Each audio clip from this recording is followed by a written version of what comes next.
Hi, I'm Valerie Englehart, and in this video, I am taking a creative wash I had done previously on an Instagram Live, just showing how to get rid of the fear of white paper by diving in with color and some cling film texture. And that piece of paper has been sitting for a while, and I've finally decided that I want to paint something on it. So I decided to just do a landscape from my imagination, and I'm starting with kind of what I see around me, and that is I live in the Pacific Northwest, so it is very hazy and foggy and filled with pine trees. So that's what I'm starting with. I've pulled some purple from my palette, and I'm just painting in with a light value some misty trees.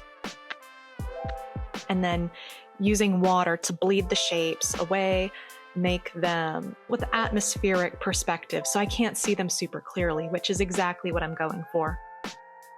Spoiler alert, we're not going to see those by the end of the painting, which is such a shame because I do love how they're looking. Okay, now that layer is dry, and I want those textures that we see in the foreground to be like a rocky cliff face, and I want to paint a tree that's sort of growing out of the rocks. And right there, I was just figuring out where exactly do I want to put this tree. And I decide right there. So I've gone in with purple because I'm trying to, at this point, keep the colors consistent, trying to use the same purple and green that I used back when I made this wash. Update.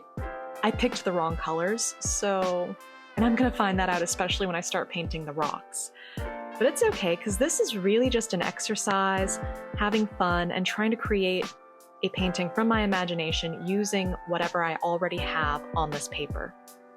So I've put in the roots as they would grip onto the rocks, and I'm lifting some of the paint off to create a highlight on the tree. That way it's not just this blocky shape cut out in space.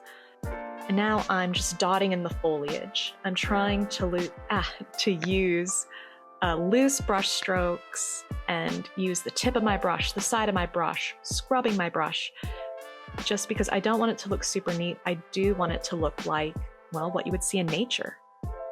Now at this point, I've decided that I want to add a little bit of shine and just extra interest. That tree was getting a little boring to me, so I've gone in and I've picked up the color Magic Wizard by Rockwell Canada, and I'm adding that in.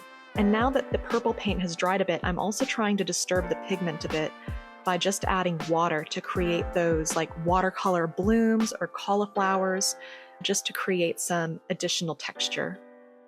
Adding some dark paint to one side of the tree to create some shadow, give it a little more 3D dimension. And I'm going in any gaps that are in the leaves to just add some thin branches. So now I'm putting in some marks to give some form to these rocks that I'm imagining on the cliff face. So I'm supposed to be using the dark green that we see in the sky, and I picked up the color that was next to it in my palette, which is more of a brown color with yellow undertones. And it's actually a little dark in my studio, so I don't even notice that I've made a mistake until closer to the end. Just because watercolor also shifts as it dries. And so at the time I was thinking, oh, I'm sure it's fine. Maybe it's just because that purple's poking through. And then I realized, no, I grabbed the wrong color.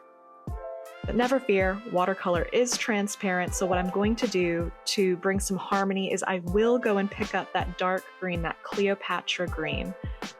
And all the colors in here are by Rockwell Canada. And go in and bring some of that green into the rocks as well, just so that there is some color cohesion. Going in now, deepening some of the shadows with that Cleopatra green.